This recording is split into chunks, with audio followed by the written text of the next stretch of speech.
guys, welcome back to my channel. So today's video is going to be my review on the new ABH Prism palette, and I'm going to just touch on a couple of the other holiday collection items that they have out, but really just in depth on this. As always, guys, there will be timestamps below if you care to skip ahead. All the usual stuff, cost breakdowns, swatches, and I also did a demo on this eye because I already had this one done to show you how these perform. I was digging around trying to find information on the palette, really like what the inspiration was for the palette. I found a video that Norvina did on the ABH channel, so I pirated that, and I'll play that right now just so you can hear it in case you didn't see it on the channel. Hi everyone, this is Norvina. I am really excited to introduce Prism, our limited edition holiday palette. One of the things that I love about holiday palettes is that they can be fun. I don't have to worry about the trends. I can just put some bold colors out there and think about how you all want to look for holidays. Prism, I would have to say, is probably one of my favorite palette designs that we've done in a long time for a couple of reasons. Number one, it's black and gold and it's absolutely beautiful.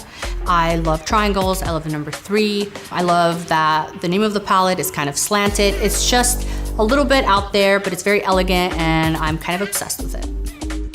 So what's different about Prism is that you have our standard 14 shades in a palette. 7 of them are ultra matte, and the rest are actually a combination of duochrome and metallic pigments. Pigments, for me, signify the ability to show a lot of different colors and layers of pearls when you apply the shadow.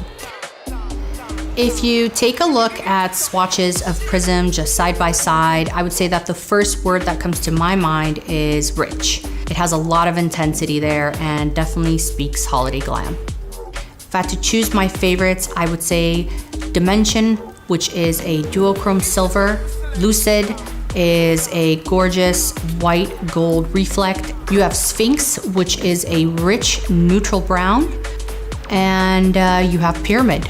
Pyramid is a true gold. It gets really, really stunning, especially if you apply it with a damp brush. It is a metallic and really pops. Okay, you guys, that's it. I hope you enjoy Prism just as much as I do, and I can't wait to see your looks. Thanks so much. Bye. So they named this palette Prism. A prism is a solid geometric figure whose 2 end faces are similar, equal, and parallel rectilinear figures whose sides are parallelograms. I love it when you can get your geek on regarding makeup. I don't know why, because this isn't refracting any light, but this palette, it reminds me of the Pink Floyd Dark Side of the Moon cover done by George Hardy, but that one was dispersive prism. And this one isn't, but still with the lines coming out here, it just kind of reminded me of that. Which I really like this. It's black and gold. It's that same like velvet feeling material, which I'm not a big fan of. You can already see that mine has hair on it and stuff. I do have pets, so I have like ever floating hair in the air. So keeping in like the prism theme, I was confused by a few of these shade names because you have like Sphinx and you have Osiris, you have Pyramid, which are more Egyptian, even with throne. Then you have things that still relate to geometry, like sphere, dimension, parallel, unity, and like British English. Unity would be 1 in mathematics. Lucid. Eden confused me. Some of the names confused me, but the colors are stunning in here. Where you can find this palette is on the ABH site, on Sephora, on Ulta. I didn't see anywhere else right now, but currently that's where you can find it. It did already launch online, and it is set to be in stores on October 15th, which is tomorrow. Let's see if I can get this up by then. This palette is limited edition because it just came out for their holiday. The cost for this palette is $42, in keeping with their other 14 pan palette shades, and you got this brush with it. You guys see these little like light dots coming through? It's because where the sun is on my window today, so I had to shut that. During the demo, I had it open, so I felt like I kind of looked a little orange. So the packaging, this is the outer box that it came in. It's really nice, like a soft matte feel, and on the back it has the colors and the ingredients. The shadows are made in the USA, and this brush is made in the People's Republic of China, which is keeping with their other palettes. In this palette, you're getting 14 shades. In those 14 shades, you're getting 7 ultra mattes, you're getting 4 duochromes, and 3 pigments.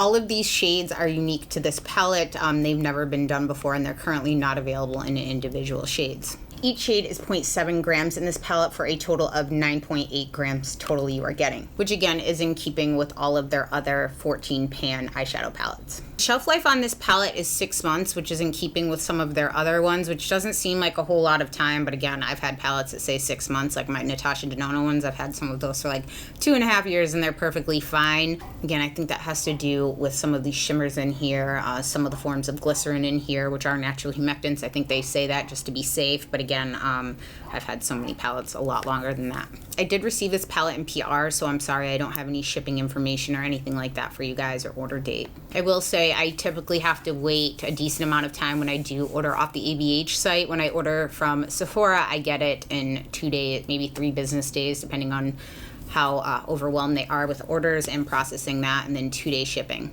This palette is not vegan because it does contain carmine, but all of ABH's products are always cruelty-free. Now let's show some cost breakdown on the screen right here. As you can see, this is the same as all of their other 14 pan palettes on their cost. It comes out to $4.29 per gram. I went through the ingredients and there's nothing in here that causes me any concern for putting it on my eyes. So the biggest question I've been seeing is if these two palettes are going to share the same formula, since they, this was kind of like a pigment palette. I still really like this palette and I use it very often. I like this palette because it has more mattes. This one has a mix of more shimmers and duochromes and some mattes. I know not everybody liked this palette. I know there was like a huge uproar in it, but actually like all the channels that I really like and respect to, like Emily Noel and just a ton of people, they all really like this palette too. So I don't know, you either love it or you hate it, I guess. The mattes in here are not the same as this. This one, these were very pigmented, and like I mentioned in my review, when I first went in, I picked up too much product and I had too much pressure on my brush. So originally the color had kind of all stayed in one place and it was hard to blend because these are so pigmented. Knowing that, I wiped it off, I touched in lighter, went in with lighter pressure, and I didn't have any problems. Depending on the way that you apply your shadows and your preferences, some people did have to change the way that they applied to use that palette with ease. This palette, I don't think anybody's going to have a problem with that because these are still pigmented, but they blend, like you can go in with as much pressure or as little as you want and you can get good results. I've also seen people ask me and say that these are the exact same palettes. Some people think that this one is just a brighter version of this, and I honestly don't see it. I was talking with some people on Instagram, and I'll show you the picture here. I blocked out. I think people's eyes are drawn to like either this Eternal or Sphinx, but probably more this Eternal because it looks like Adorn from pictures. And I think this Eden, they look at Roxy. So when I cover those two up, you can see that these are very different. Even in those tones, when you swatch, the only ones that I find that are similar are this Roxy and Eden, and even those are different in color, but they're pretty similar. I just don't see it. I think, there are some browns in here, but to me that would be like saying every warm eyeshadow palette is exactly the same, which I have numerous ones. So I think if you're a collector of shadows, you'll appreciate the slight differences of the colors or undertones or things like that more so than if you don't have a lot of eyeshadows. Then to you, these might be the same. I've also seen people say that they think you can get very similar looks, and I disagree on that. I tried to do one eye one way, and I tried to mimic it with the other palette on the other eye, and I could not get anything that looked the same. I think the biggest difference too is like a shimmer obviously is not the same as a matte. So while there might be like a teal or greenish shimmer in one and a teal color in the other, it's like you're not going to get the same looks from a matte to a shimmer. I also saw some people thinking that this came out as a damage control for this palette because they're saying that the color stories are similar. I mean, it may be, I don't know, but I can tell you that normally your holiday collection would be planned out at least a year in advance. So I don't think that given when this launched that they'd be able to have holiday already done and produced by that time. I mean, maybe, I don't know. I'm going to show you finger swatches of both of these just because I don't have enough space to do finger and brush of the whole palette on one arm so they can be next to each other. Now let's talk about the application of these.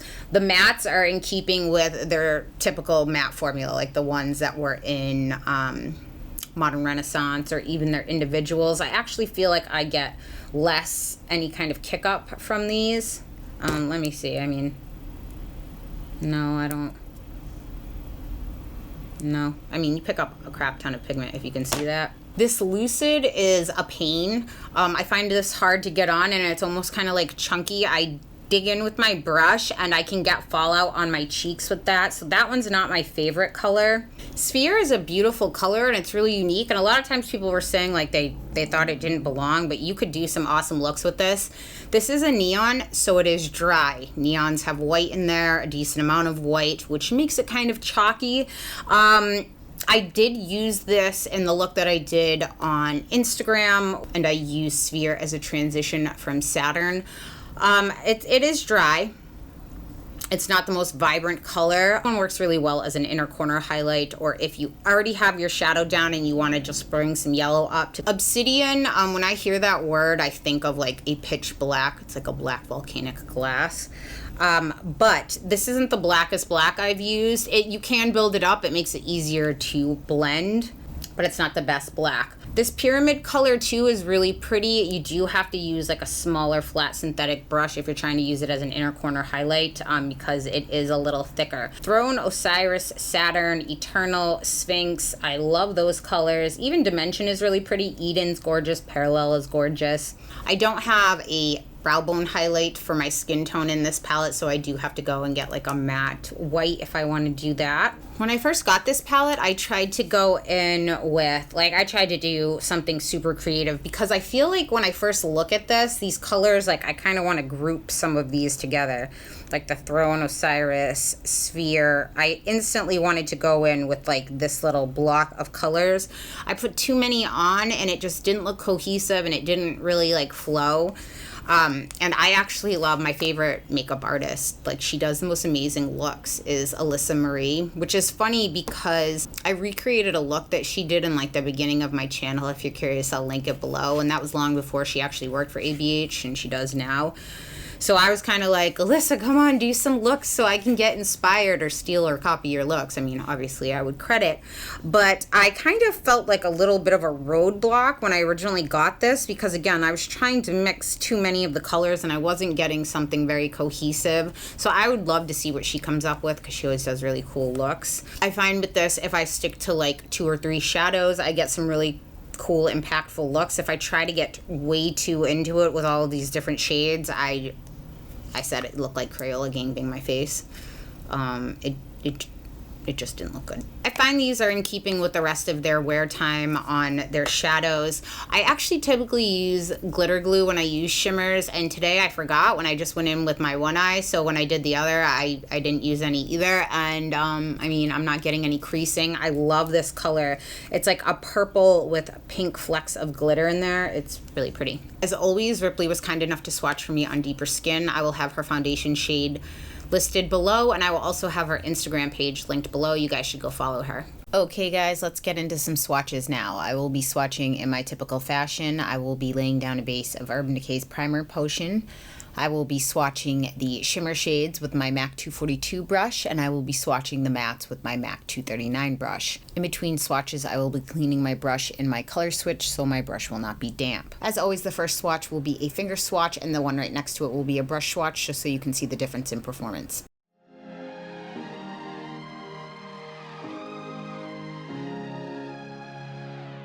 When I saw you, I would lose control. Made me feel like there was no tomorrow. Should've told you that you're beautiful, but the days pass and now it's so long ago.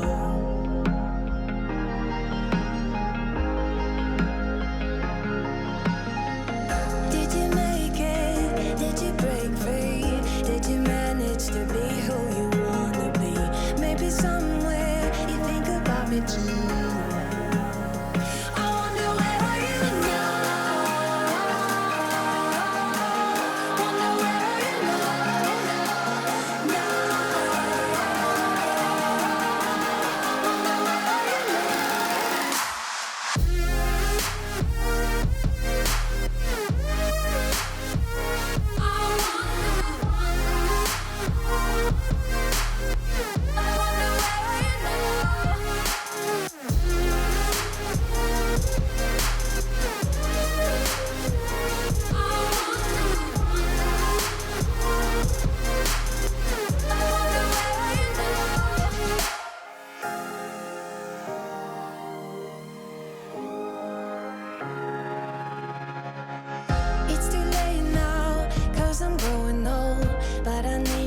to deal with my sorrow. Just a memory, just a broken frame, and I know that I have no one else to blame. Now let's get into the quick demo that I did just on one eye, just so you can see how some of these mattes and the shimmers apply. If you guys aren't interested in seeing that, I'm gonna leave a timestamp in the screen where you can skip ahead to the end. Good morning, guys. I have my coffee here and my trays are out while I drink my coffee. I already did this eye. I haven't done my under eye. I just wanted to show you guys how these shadows apply. Given the last palette, I know some people are curious to see if they're gonna have any blending issues that some experienced on Subculture. Some of you guys wanted an update. If you look at my previous videos, you could see the space that was right there, and it's closing. Now I just have to kind of like, they kind of have to like pull down and push back in a little bit. Forgive the poor posture. I'm slouching down a little bit because if I sit completely up, the way that my camera's angled when it's not completely zoomed in, you'll be looking at my chin. So I have my eyebrows done. I just took a concealer brush that I used yesterday that had a little product left on it and just kind of like cleaned up the edges a little bit. And I do have Primer Potion down, Urban Decay's Eden on my eye. I already did this one just while I was playing around, so now I'm gonna do this one. This brush I fell in love with. Alphonse got me addicted to these two Esom brushes. This one is the S33 brush. I'm first gonna take some Saturn on the tip of this, and I'm going to kind of like bring it up where you see this right here. So for this brush, I'm just gonna kind of go over where you see the fold in my eye. I'm just gonna kind of do like, I guess, a rainbow. That's the way I would describe it, an arch. Just gonna blend that out. So these are smaller brushes than I'm typically used to using, but I watched Alphonse work with them, and again, I'm not a professional makeup artist, he is, so I was taking some lessons watching him work. I'm gonna take this Small Wing Goss brush. This is the 07. I don't know if he has this out anymore because I know he changed his brushes. I'd have to look at that. But it's just this thin, small, little curved brush. I like to go on it when I'm doing like my cut creases. And I'm basically going to start on this inside piece, just again, go right above where that fold in my eye was. I'm just kind of making my own crease. And kind of go out, like you want to like almost fishtail it, like in and out, like that. That's what I'm doing anyway. The way I like to do my shadows, again, is I always like to place the color, then go on and blend it. Unless it's something like just a transition color, then I mean that goes anywhere, but any of these detail pieces I like to put down, blend out a little, because I don't have a ton of real estate to work with on my eyes, unlike some people. Like some people have giant eyelids. I have eyelid space envy. It's prime real estate. And then I just want to take this end here and flick it out so I have a little more of like a wing shape. Touch my brush back in that Saturn color, and I'm gonna bring that right up in here.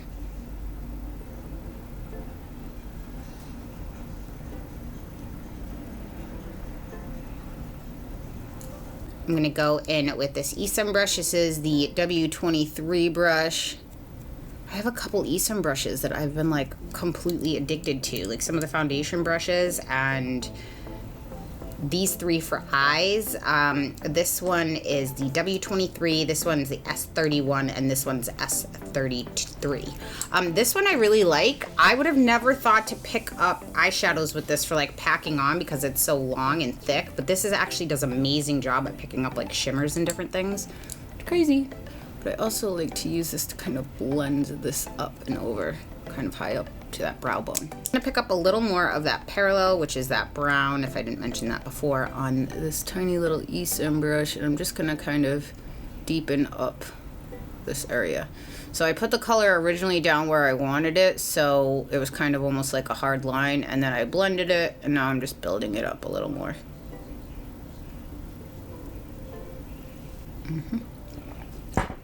I'm gonna pick up, you can use an eyeliner if you want, or like a black cream pencil, or I'm gonna use, this is the Natasha Denona Work and Set cream eyeliner. I really like these, and I'm just picking this up on an Anastasia Swish brush. That's what it says it is. And I'm just gonna lay down this as a base. Get it mostly the black all the way to the lash line. You don't want to see any spots in there, and then I can just kind of messily fill this in. So I'm gonna kind of, this gives you a little bit of time to blend it before it kind of sets, which I really like these. She has them in 3 colors. I feel like I have so much cool makeup that I don't get to use on camera that often because I don't do a ton of videos. This doesn't have to be perfect because I'm just gonna put a shadow over it. It's just to deepen that base up. I'm gonna take this Wayne Goss 20 brush. I'm going to pick up a little bit of that Parallel, which is that brown, and I'm just gonna go into this crease with this.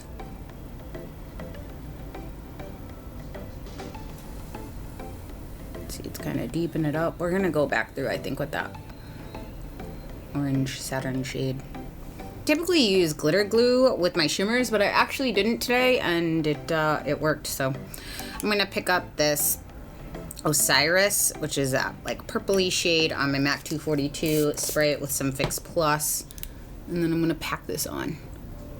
You can do it without the Fix Plus, but I feel like it makes it a little more sparklier. A little more sparklier. I don't think that's a word. More sparkly? That's probably better. I'm gonna pick up a little bit of that Osiris on my Wayne Goss 20 brush again, and I'm just gonna kind of go in and try to blend the crease up in there.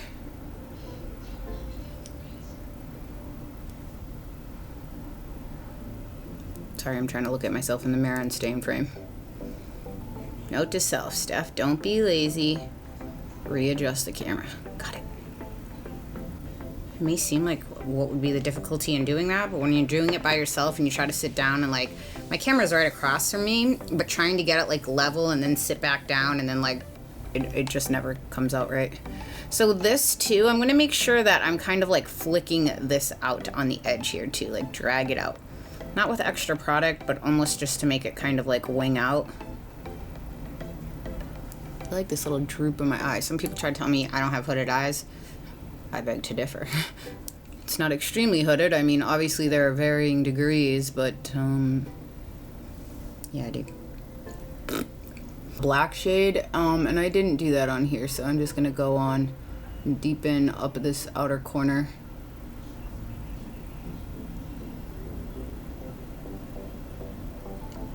I think I'm gonna do some wing liner.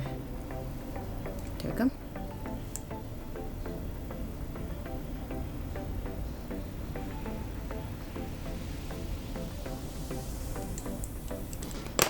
Pretty sure I already said it in the review, even though I haven't filmed that part yet because I do these things backwards, which is weird.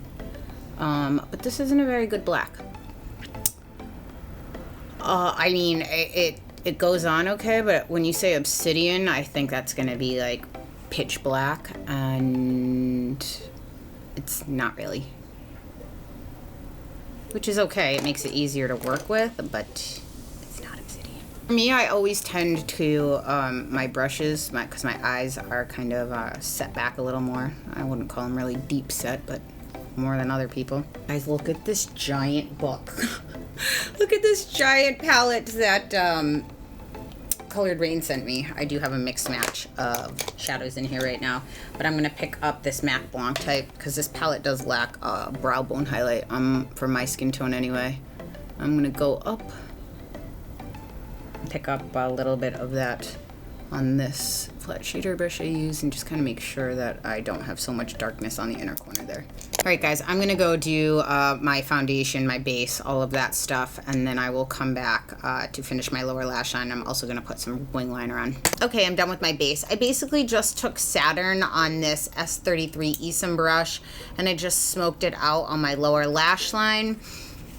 I use the medium size Vamp stamp and their VINK to do a wing liner. I use this MAC Genuine Orange in my waterline. I was gonna bring some of the darker color down there as well to kind of mimic what we did up here, but I kind of like it just orange down there, so I'm leaving it. I've been using this new lash glue, well, new to me. It's a Korean brand, so I'm sure anybody overseas knows what it is.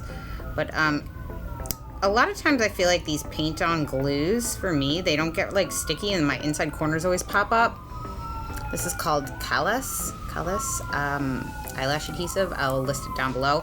This has been my favorite one. It's latex free and it gets tacky really quickly and it puts on like the perfect amount. City living. I just wanted to come on so you guys could see what the eye looks like before I cover it all up with lashes.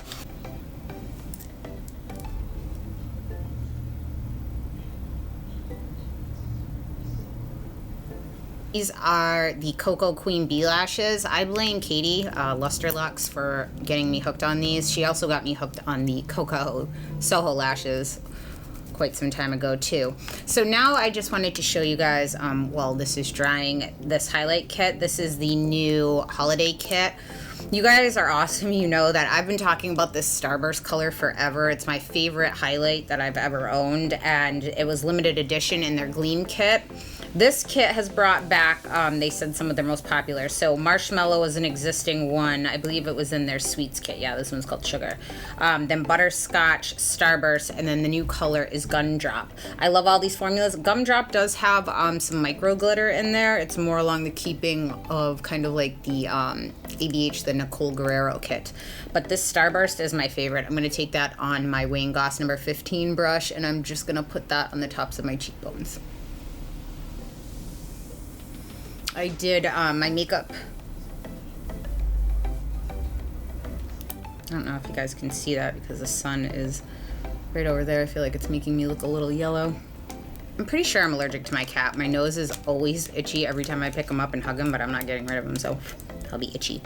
For my foundation today, I'm using the Cat Fix Cream. This is shade N2.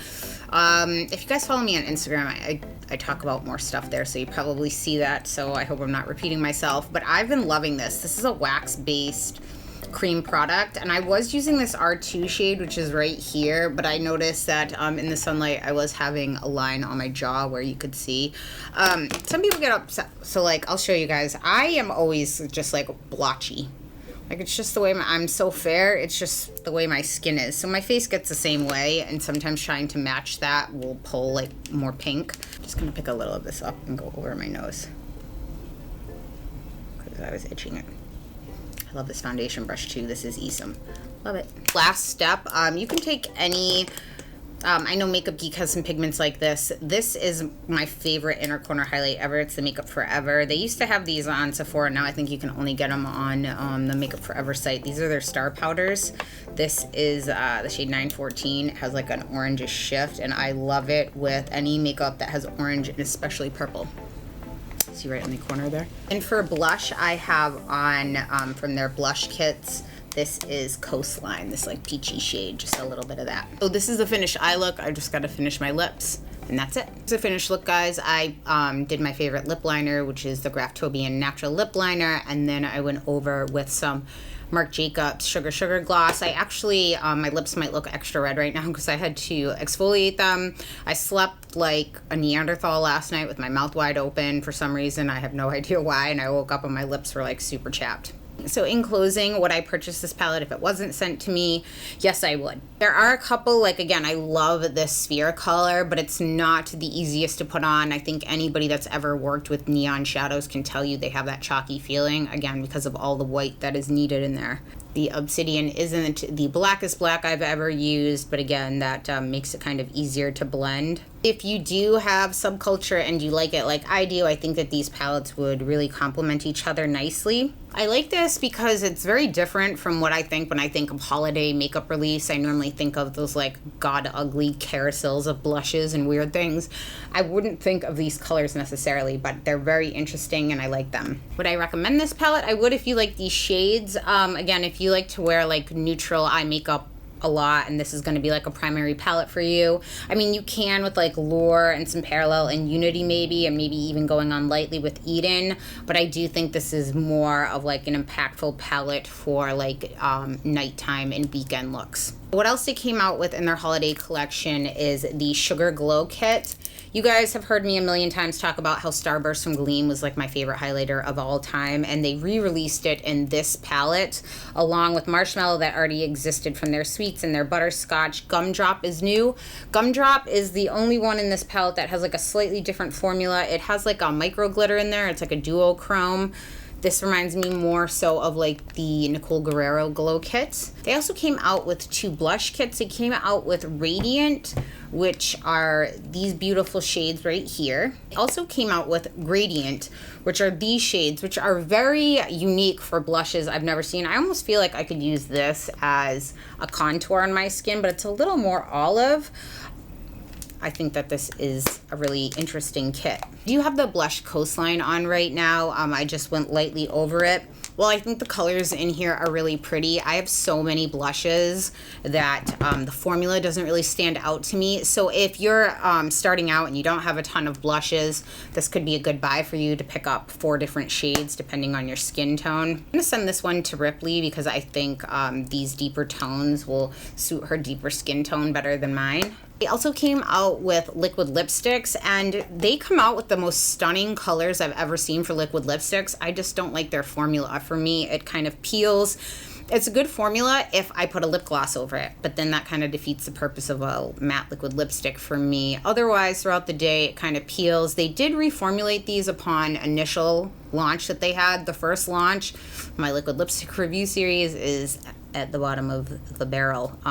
They just weren't good. And the second launch was much better.